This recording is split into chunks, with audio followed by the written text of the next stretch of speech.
আপনার কাছে হাত জোর করে বলতেছি, এই জাহান্নামের ঘটনাটা শুনে যাবেন। হ্যাঁ, আপনি হয়তো জানেন না জাহান্নাম কত ভয়ানক।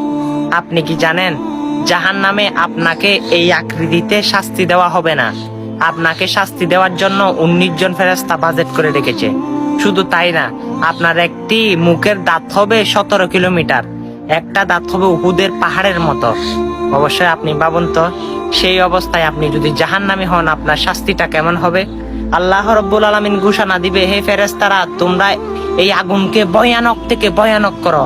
তখন ফেরেশতারা 1000 বছর আগুনকে জ্বালাতে থাকবে।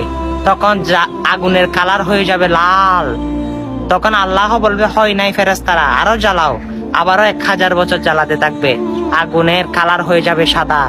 তবে রব্বে করিম বলবে, না এই দিয়ে হবে না। তখন আবার 1000 বছর ফেরেশতারা আগুনটা জ্বালাতে থাকবে, সেই আগুনটা একেবারে কুচকুচে কালো হয়ে যাবে। সেখানে যদি আপনাকে ফেলা হয় আপনার অবস্থাটা কেমন হবে বুঝেন নাই? আপনার শরীরের আকৃতি